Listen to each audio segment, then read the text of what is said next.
cuenta de entre un 80 y un 90% de toda la hemorragia aproximadamente, ¿ya? Ambas son enfermedades de pequeño vaso.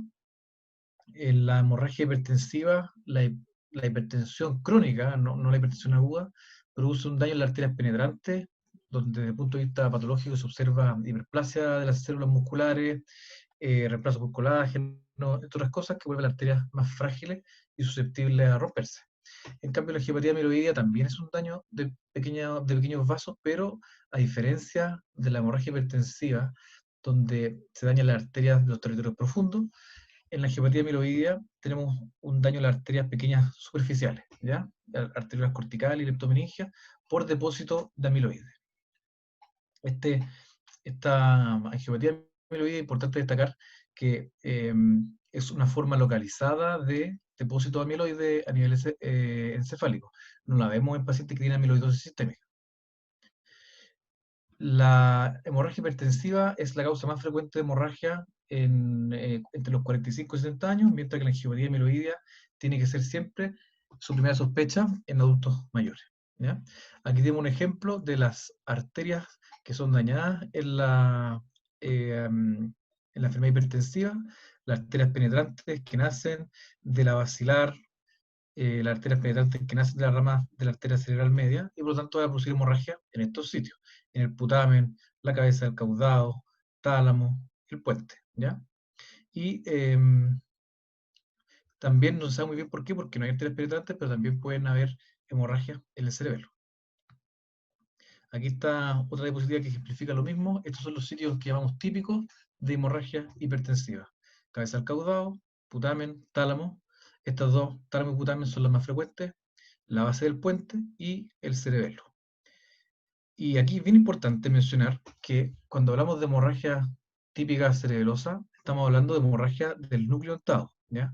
No una hemorragia en los pedúnculos cerebelosos, en el vermis, ni el hemisferio cerebroso, es específicamente en el núcleo dentado. Ese es el sitio que es por excelencia hipertensivo. En la angiopatía amiloidea, en cambio, está daño de arterias superficiales va a producir hemorragias, pero lógicamente van a ser superficiales, lo que llamamos lobulares. Y si bien pueden ser en toda la corteza, tienden a ser más en la corteza parieto-occipital, ¿ya? Y los pacientes también, la hemorragia puede vaciarse hacia el espacio subaracnoideo y por lo tanto puede producir hemorragia subaracnoidea de la convexidad.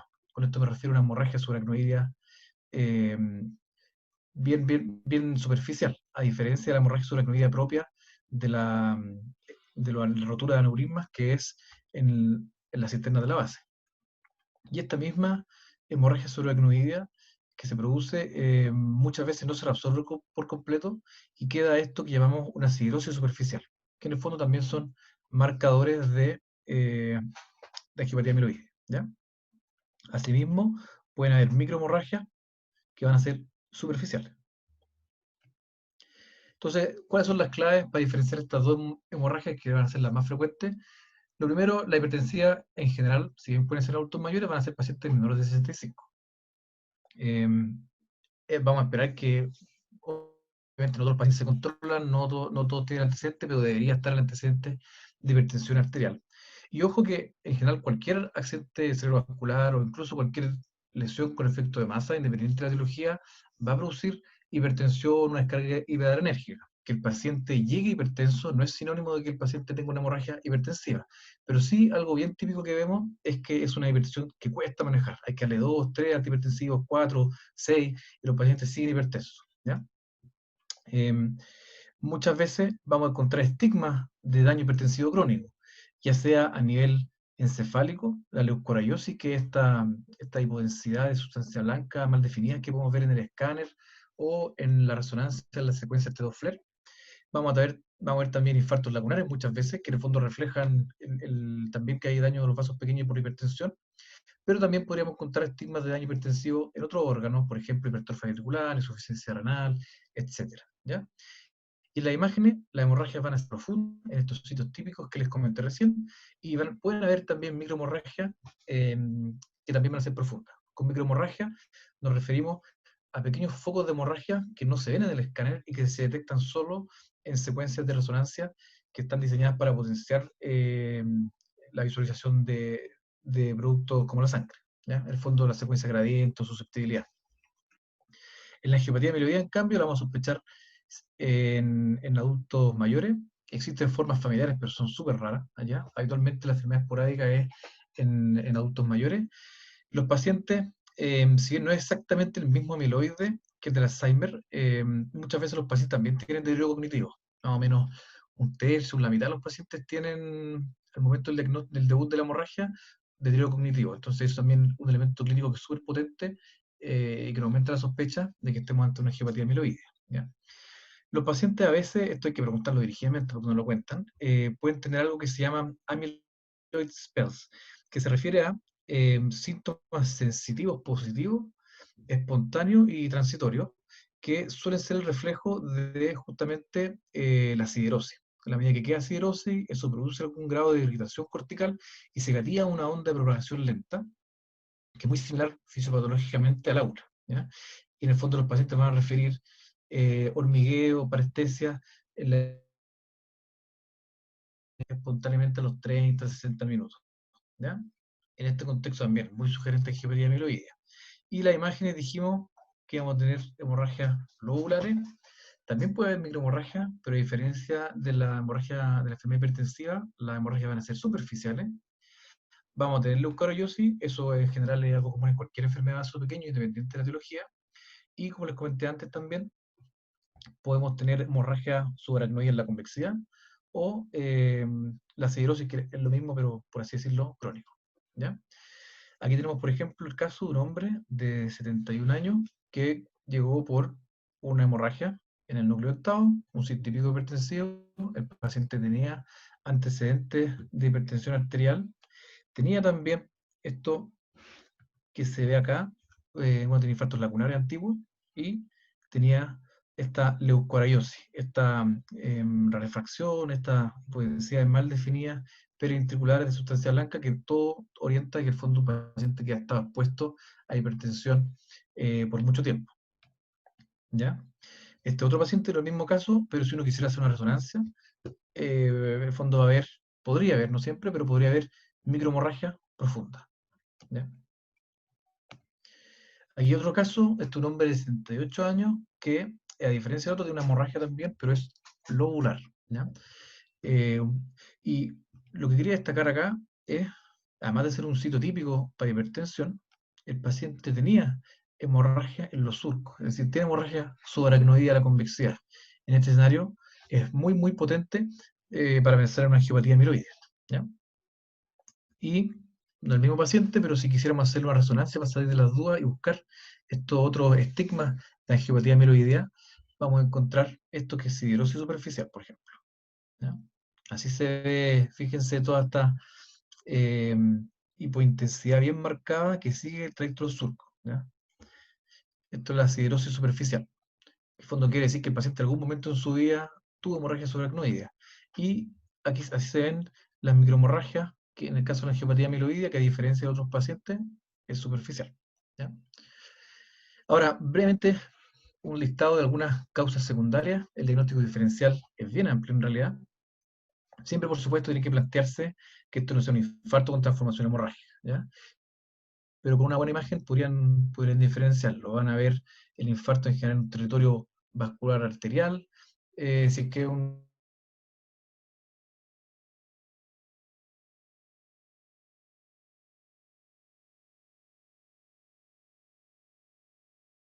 malformaciones vasculares de todo tipo, cavernomas, malformaciones arteriovenosas, fístulas, aneurisma incluso. El síndrome de vasoconstricción cerebral reversible puede producir hemorragia, la enfermedad de Moyamoya, y eso solo me estoy refiriendo a lo vascular. Las neoplasias también pueden debutar con hemorragia, por supuesto trastornos de coagulación y trauma, entre otros. Acá tenemos, por ejemplo, un escáner de un paciente que estaba con una coagulopatía por anticoagulantes orales, algo típico de las coagulopatías, pero no es patognomónico, habla más bien de trastorno de coagulación o una hemorragia muy activa, esto que se ve, este nivel de hematocrito, ¿ya? Uno ve esto y al tiro tiene que pensar en una hemorragia, ¿ya? O sea, en una coagulopatía de cualquier tipo. Acá tenemos una hemorragia en un sitio atípico, lobular, ¿ya? Temporal, que bien heterogénea. Y en estos casos, por la localización, de hecho, aquí no le puse mucho zoom, pero se ve que en esta imagen contrastada tenemos el seno venoso que acá capta y acá no. ¿Ya? ¿Cuándo sospechar entonces una trombosis venosa? Obviamente puede verse en hombres, pero mujer joven, un estado trombótico ya sea el final del embarazo, el posparto, uso de anticonceptivos orales, tabaquismo, ¿ya? Em, por ejemplo, que haya tenido cefalea previa. ¿Con qué me refiero a esto? Que el paciente va a estar quizás una semana con cefalea y después, una cefalea nueva, distinta a la habitual, y después viene la hemorragia, ¿ya? Este aspecto pincelado en el escáner, que tenga edema precozmente, y localizaciones que son típicas de trombosis venosa y por supuesto atípicas para una hipertensión, van a ser parasagital, en el fondo por una trombosis en eh, el seno longitudinal superior, temporal, en el caso de la trombosis de la vena a la B, y el tálamo en el caso de la hemorragia del sistema profundo, de la trombosis del sistema venoso profundo. ¿Ya? Aquí hay otro caso. eh, las malformaciones vasculares también pueden producir hemorragias, por supuesto. En general van a ser pacientes más jóvenes. La imagen de las distintas hemorragias es bien distinta, pero los cavernomas muchas veces los pacientes tienen antecedentes de epilepsia, puede haber historia familiar. En las malformaciones vasculares también puede haber crisis.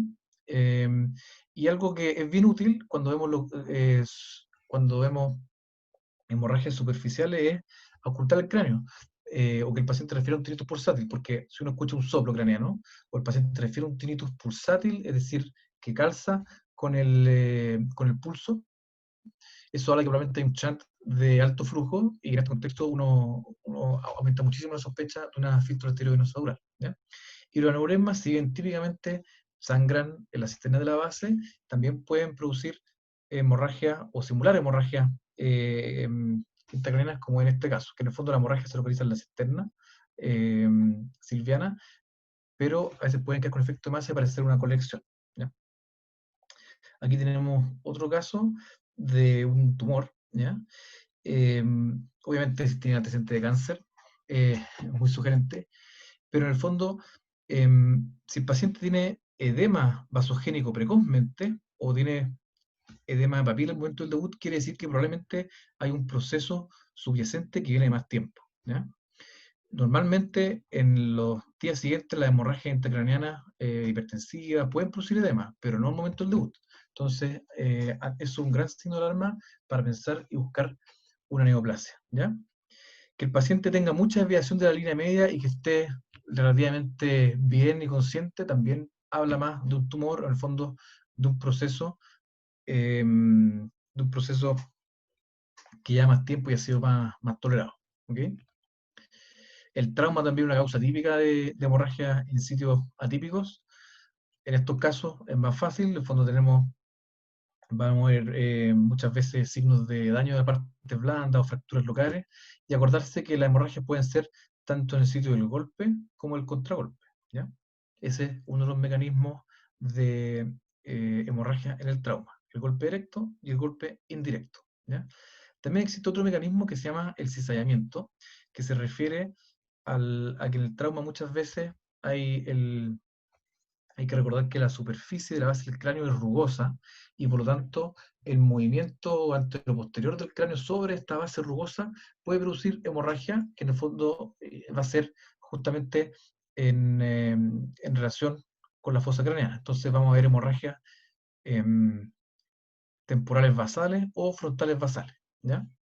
De nuevo acá, si que está antecedente del trauma, es bien fácil el diagnóstico, pero a veces uno ve pacientes con secuelas en estas zonas y uno rápidamente puede plantear que tuvo en algún momento un traumatismo de gravedad. ¿Ya? Ahora quería referirme un poco a qué hacemos, cómo aproximamos al diagnóstico en la hemorragia. ¿Ya? Y lo primero que tienen que hacer ustedes es diferenciar si que es un sitio típico o es un sitio atípico. Y con sitio típico me refiero, como les decía antes, a los sitios típicos hipertensivos: putamen, tálamo, caudado, base del puente y los núcleos dentados del cerebro. ¿Ya? Si es que la hemorragia es de sitio típico, lo más probable por lejos es que sea una hemorragia hipertensiva, y nos van a apoyar nuestro diagnóstico las cosas que comentamos antes, que tenga antecedentes, que haya costado manejar la presión o que haya algún signo de que la hipertensión produjo daño en el cerebro o en alguna otra parte del cuerpo, ¿ya? En estos casos, en general, uno debe decir, ¿valdrá la pena hacer algún estudio geográfico, una angioDAC, una angioresonancia? ¿Ya?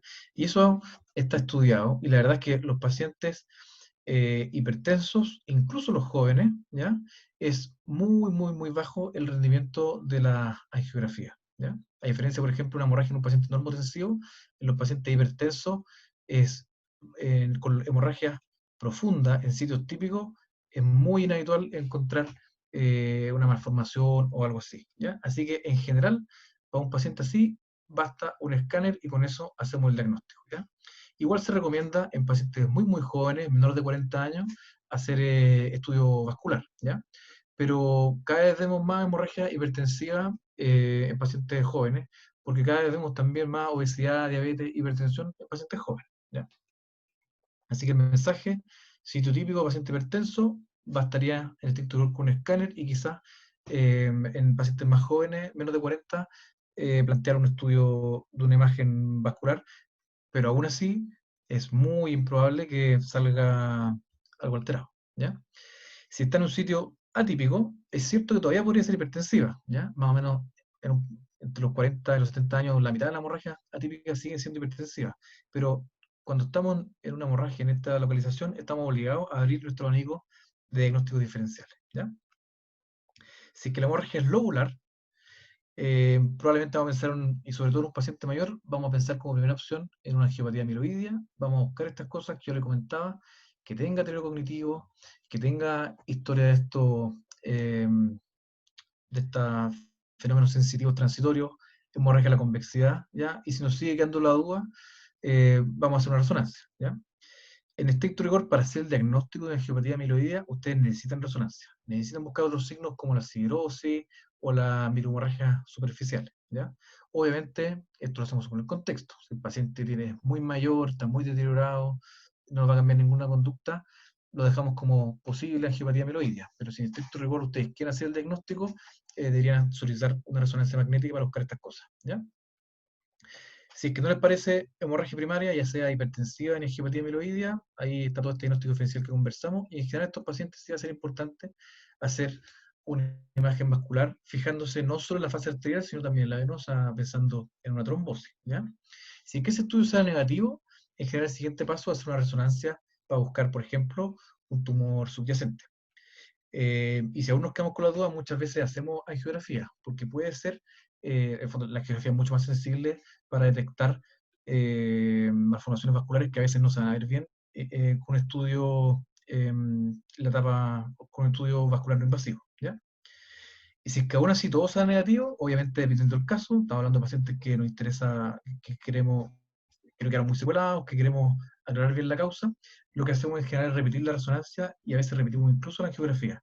¿Por qué? Porque en la etapa hiperaguda, producto de la hemorragia, el efecto de masa, un tumor podría no ser bien evidente, y lo mismo, malformaciones vasculares, también a veces se puede comprimir el lecho y no verse bien en la angiografía. Y hemos tenido un par de casos así, ¿ya? Ahora, en cuanto al tratamiento, eh,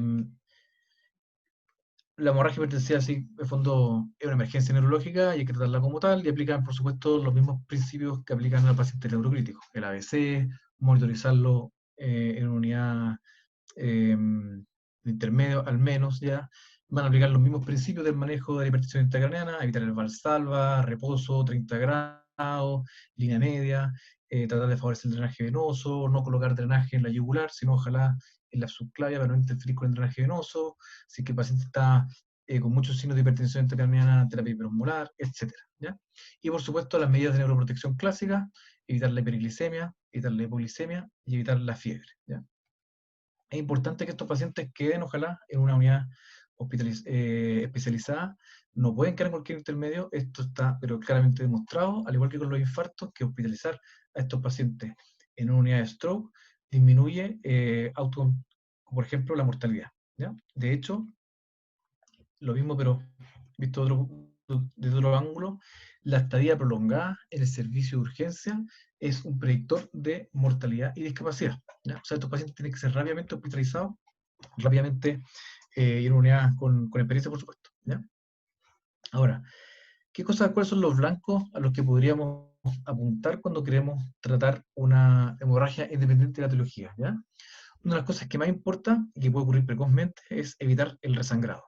¿Ok? En los siguientes días, muchas veces aparece el edema masogénico, aparece el efecto de masa, ¿ya? Y esto es un blanco que cobra más relevancia en forma un poquito más retardada. Y por último, en etapas más tardías, hay que, por supuesto, preocuparse de la rehabilitación, ¿ya? Entonces, ¿cuáles son posibles cosas que podríamos hacer? Terapia hemostática, vigilar la presión arterial para disminuir el sangrado. En la etapa más, para tratar el efecto de masa, la terapia osmótica, ahí tiene sí, un rol más importante la cirugía. Y existe también quelantes de hierro que podrían tener un rol o derechamente rehabilitación, ¿ya? Y en esta presentación voy a centrarme principalmente en cómo evitar el resangrado, ¿ya? En estas dos estrategias que son la hemostasia y el control de la presión arterial.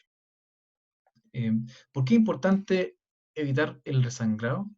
Porque es uno de los factores, el volumen de la hemorragia por sí solo es uno de los factores más importantes para explicar mortalidad. Fíjense acá, por ejemplo, a un mismo Glasgow, cómo va cambiando la mortalidad. Glasgow mayor a 9, con una hemorragia menor a 30 cc, más o menos un 20% de mortalidad a 30 días, más de 60 cc, 75% a 30 días.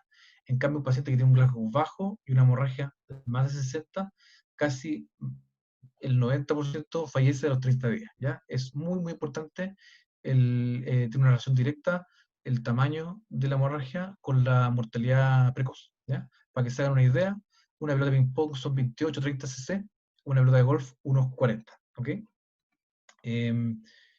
Esto es un poco lo que les comentaba, que no solo el tamaño, sino que también que crezca la hemorragia es un factor pronóstico en términos de mortalidad, ¿ya? Y este concepto es muy importante, y es que la mayoría de los resangrados ocurren en las etapas precoces. Acá tenemos el riesgo de hemorragia versus el tiempo, y la mayoría ocurren en las primeras, cuando resangran, en general ocurren precoz, ¿ya? Así como la neumotecnia, un tercio resangra en las primeras 3 horas, ¿ok? Después de las 24 horas puede ser, pero es muy inhabitual que resangre un paciente. Aquí, por supuesto, estamos hablando de hemorragia hipertensiva. Obviamente, un tumor o una malformación puede seguir resangrando. Pero una hemorragia hipertensiva es muy inhabitual que resangren después de las primeras 24 horas. ¿Ok? Por eso es que este blanco ha llamado tanto la atención. Una de las cosas que podemos intentar ver si podemos dejar a algún agente hemostático para prevenir el resangrado, ¿ya? Y estudios iniciales eh, intentaron ver el rol del factor 7 activado recombinante en estos pacientes para saber si que el resangrado, y la verdad es que vieron que no, ¿ya? Eh, Después dijeron, chuta, quizás estamos seleccionando mal a los pacientes, y en paralelo en esa época se describieron algunos signos tomográficos, como el spot sign, no es el único, que en el fondo un foco de contraste dentro de la hemorragia, que predicen riesgo de hemorragia. Y después, por lo tanto, hicieron un estudio, dos estudios en realidad, el Spotlight y el Stop It, donde administraron este agente hemostático solo en pacientes que tenían el spot sign, y vieron que en realidad tampoco había diferencias, por ejemplo, en el tamaño volumen ni en ningún outcome clínico. Así que hoy en día no se recomienda usar agentes hemostáticos para el tratamiento de las hemorragias intracraneales. Estamos hablando de hemorragias espontáneas no asociadas a anticoagulación, ¿ya? Lo otro que se puede hacer es el control de la presión arterial.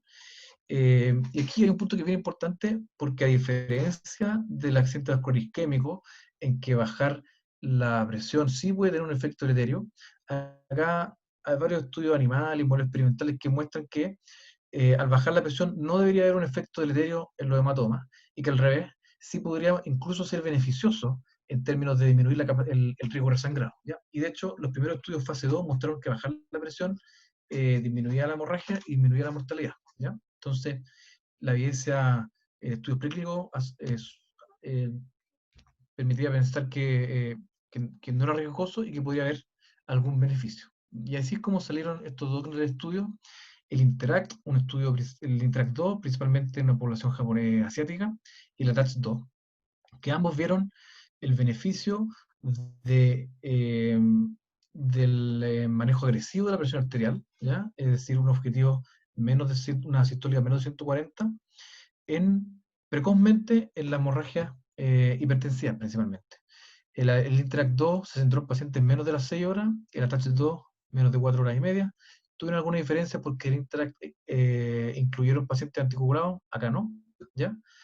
En el Interact 2 usaron cualquier agente antihipertensivo y la comparación fue con el manejo estándar habitual de las guías, que era en ese entonces 180, ¿ya? Y no hubieron resultados, diferencias, ni en mortalidad ni en discapacidad medida por ranking, esta escala de discapacidad.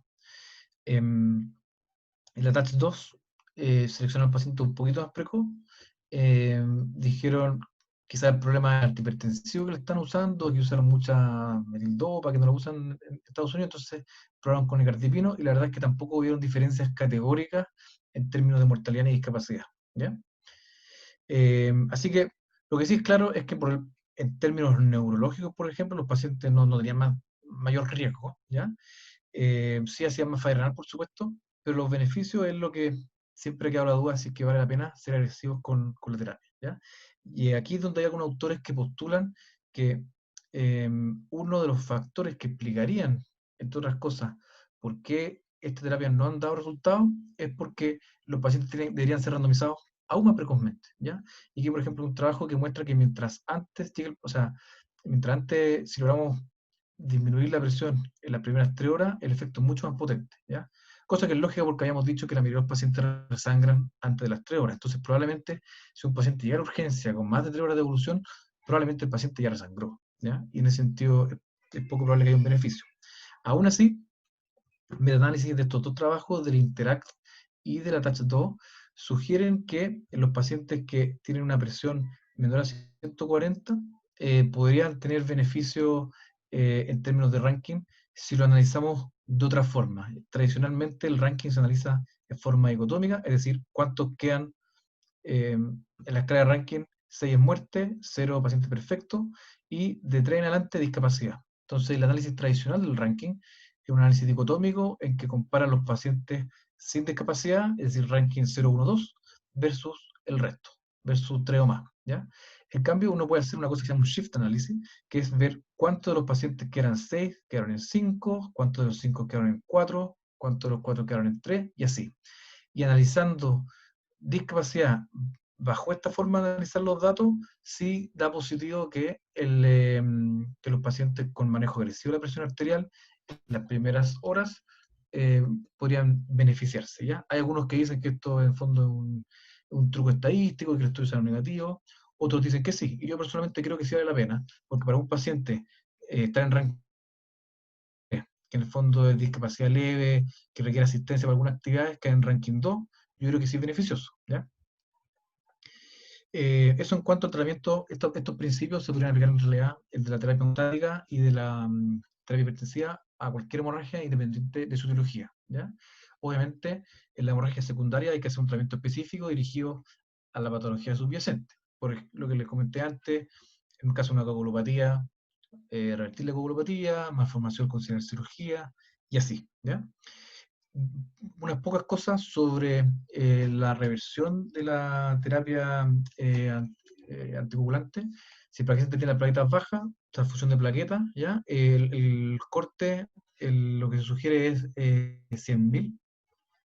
Si el paciente está con heparina, protamina, en antagonista de vitamina K, podríamos usar complejo protrombínico, plasma fresco, vitamina K, y en caso de los anticoagulantes directos, si la ingesta fue hace poco, carbón activado, complejo protrombínico desde el punto de vista fisiopatológico no sirve mucho, pero se recomienda, y afortunadamente hoy en día existen algunos fármacos más dirigidos para revertir los anticoagulantes directos, pero son carísimos. ¿Ya? Mencionar que los pacientes, hay un estudio fase 2 que comparó reversión de antagonista de vitamina K con plasma fresco versus complejo protrombínico, y los pacientes con complejo protrombínico tenían menor mortalidad, ¿ya? Así que la idea de elegir siempre el complejo protrombínico, que también es caro, es un tema, pero si pueden elegir, privilegien, ¿ya? Privilegien el complejo protrombínico. Además pasa que hay un montón de volumen que hay que pasarle con el plasma fresco, los pacientes como están hipertensos, además en edema pulmonar, un desastre. Entonces traten de privilegiar el complejo protrombínico si es que tienen que revertir antagonistas de vitamina K, ¿ya? Uno también podría preguntarse, ¿vale la pena transfundir plaquetas en pacientes que están antiagregados? ¿Ya? No estoy hablando de plaquetopenia, solo en pacientes que están antiagregados, y efectivamente hay estudios que lo han visto, y los pacientes que se transfunden plaquetas en este escenario también andan peor, así que tampoco se recomienda, ¿ya? Y lo último que quería mencionarle es, obviamente, recordar que estos pacientes tienen un alto riesgo de tener complicaciones trombóticas, y por lo tanto es importante dejarles medias compresivas, ¿ya? Y entre 1 y 4 días, dependiendo de la estabilidad, habiendo mostrado estabilidad del hematoma, ustedes podrían usar tromboprofilaxis farmacológica, ¿ya? Esto es lo que dice la guía. Y esto es razonable, sobre todo con una hemorragia hipertensiva, en que, como les comenté antes, el riesgo de hemorragia después de las 24 horas es bajo, ¿ya? Pero esto yo no lo aplicaría así a todos los pacientes por igual. Si el paciente tiene una malformación vascular que no está excluida, yo seguiría nomás, aunque hayan pasado 4 días, seguiría quizás con la eh, profilaxis mecánica. Así que obviamente hay que individualizar estas recomendaciones. Y la profilaxis anticonvulsivante no está recomendada en forma rutinaria. Del pronóstico, hay algunas escalas pronósticas como la Genfield, que se las voy a dejar acá, que evalúa 5 elementos que son súper fáciles: el Glasgow, el volumen, si es que hay compromiso intraventricular, si la localización y la edad. Y con esto nos permite tener una muy buena idea de cuál es la mortalidad a los 30 días, ¿ya? Por ejemplo, un paciente con un Genfield 4 o 5 tiene una mortalidad sobre el 90%, ¿ya? Y esto está validado en otras cohortes, eh, así que podría ser útil en el fondo para cuando ustedes se aproximen inicialmente, tienen quizás pocas camas donde dejamos al paciente con un Genfield 5, altísima probabilidad que fallezca. Y la recurrencia, y con esto sí que termino, de las hemorragias primarias por lo menos, la hipertensiva recurre un poco, entre un 3 y 5% al año, y si se tratan con antihipertensivos, probablemente menos, ¿ya? En cambio, la angiopatía amiloidea es una enfermedad que tiene más riesgo, sobre todo cuando hay hemorragia subaracnoidea y subierosis, incluso un 30% al año. Así que quizás en un paciente así bien controlado, uno podría reiniciar más adelante, obviamente conversándolo bien con los especialistas, pero no es una contraindicación absoluta para reiniciar antiplaquetario o anticoagulante. En cambio, una angiopatía amiloidea, el riesgo es mucho mayor. Ahí probablemente tendría que estar muy, muy justificado una estrategia anticoagulante para reiniciarla, ¿ya? Como conclusiones, la hemorragia intraparenquimatosa es grave, las causas más frecuentes son la hipertensión y la hemorragia angiopatía amiloidea. Ustedes se van a aproximar en base a los antecedentes del paciente y la localización. La disminución de la presión arterial es segura y se recomienda porque podría haber un beneficio, pero es discutido. No le den terapia hemostática ni anticonvulsivante, y tampoco le transfundan plaquetas a los pacientes antiagregados, ¿ya? Y importante tener alguna idea, alguna noción de cuál es la historia natural de esta enfermedad, la recurrencia, para saber si es que se puede reiniciar o no terapias antitrombóticas o anticoagulación. Esa es la presentación. No sé si tienen dudas, comentarios. Hola, doctor. Muchas gracias por su presentación. Abajo de la pestaña del Zoom ¿Ya? aparece una sección que ¿El dice chat? Q&A. Sí, al lado, Ah, no. más al lado. Dice pregunta, lo tengo en español. ¿Sí? Pregunta y Ahí, respuesta. Ya. ¿Respondo en privado o al tiro nomás? en vivo, en directo, mejor. Ah, en directo. Primera pregunta: ¿qué es la leucorrhiosis? La leucorrhiosis es algo que se ve en las imágenes, en escáner, también en resonancia, que se refiere a focos de daño en la sustancia blanca subcortical, ¿ya? Y en el fondo es algo común muchas veces a enfermedad de pequeño vaso, a angiopatía amiloidea, a enfermedad hipertensiva, pero la verdad es que es súper, súper específico. Podemos verse en pacientes leucorrhiosis leve, en pacientes con migraña, en pacientes con síndrome de fosfolipio.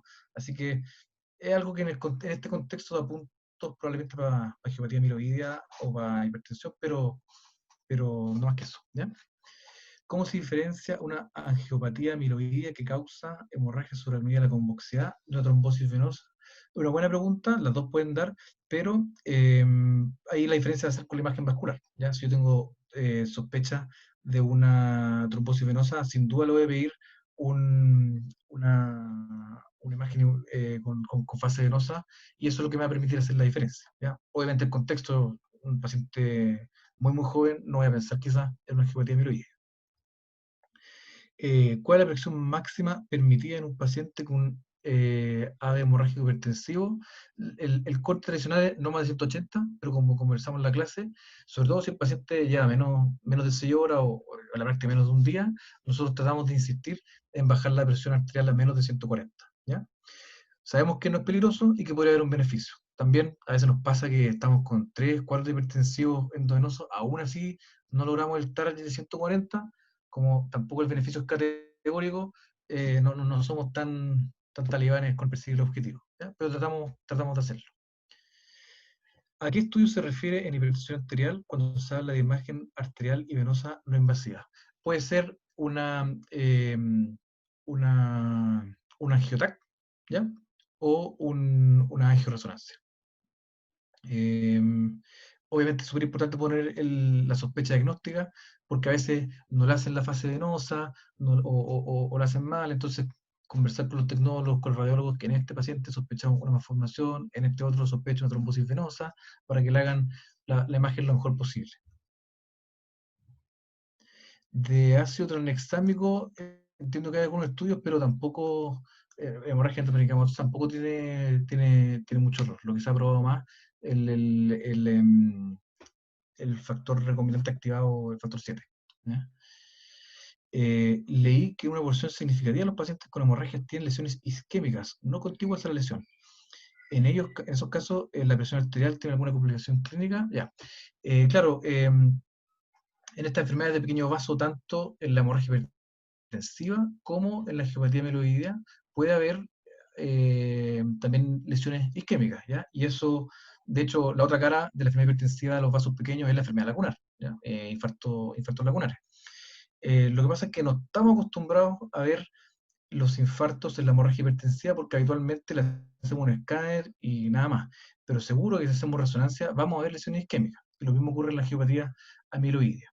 Y esta pregunta es súper interesante porque una de las cosas que se postula de por qué no sirve bajar tanto la presión es, uno, por lo que les comenté, que quizá hay que randomizar a los pacientes más precozmente, pero también es cierto que al bajar mucho la presión pueden aumentar estas lesiones isquémicas, ¿ya? Y en el fondo hay que la duda si quizá hay un beneficio, pero se perdió por estas lesiones. Es algo que está en estudio, son lesiones, entre comillas, de significado incierto. Pero en el fondo, el hecho de que tenga una pequeña lesión isquémica alrededor no va para nada en contra del diagnóstico ni de angiopatía amiloidea ni de hemorragia hipertensiva. ¿Cuál es el protocolo farmacológico que recomienda para lograr metas de presión? Hay que recordar que en Chile no tenemos muchos antihipertensivos parenterales, en particular el nitroprusiato y la nitroglicerina producen vasodilatación venosa, pueden aumentar la hipertensión intracraneana, son fármacos que evitamos a toda costa en pacientes neurocríticos, así que en general lo que más usamos es la betalol, y afortunadamente ya en algunos hospitales, y acá en la Católica tenemos el urapidilo, que esos son lo que usamos, ¿ya? En la práctica los pacientes les colocamos línea arterial y rápidamente le partimos bombas de infusión de labetalol y o urapidilo. No tenemos ni cartipino, que fue el que usaron en ATACH 2. Para aquellos casos cuya etiología es angiopatía amiloidea, ¿también es un factor protector? Sí, eso es súper importante, ¿ya? La angiopatía amiloidea es una enfermedad degenerativa, no hay mucho que hacer, pero es súper claro que manejar las presiones, aunque no sean hipertensos, y ser bien estricto con eso, va a ayudar a disminuir la recurrencia. Así que algo que se recomienda, ¿ya? Buena pregunta. ¿Las hemorragias asociadas a anticoagulación tienen algún patrón especial? No, pueden ser en cualquier parte en realidad. Yo diría que tienen a ser más lobulares, pero he visto también incluso profundas. Sí tienen esto que está escrito del que les mostré en la diapositiva del nivel de anticoagulación, el nivel en la práctica uno con la historia y obviamente siempre pedir un recuento plaquetario y mirar las pruebas de la coagulación, un INR, un TTPK. ¿Qué criterios tendría que cumplir las hemorragias para tener una indicación neuroquirúrgica? Eso va a ser respondido en toda una clase con el doctor Francisco Meri. ¿Y cómo distinguimos la hemorragia intraparenquimatosa de la transformación hemorrágica del accidente cerebrovascular? Aquí, por la imagen, sobre todo con resonancia más fácil, uno ve bien claro cuál es el territorio infartado y en general va a tener una distribución vascular, por supuesto, y la hemorragia va a estar contenida dentro de este territorio infartado. Así que eso es algo que uno puede ayudar.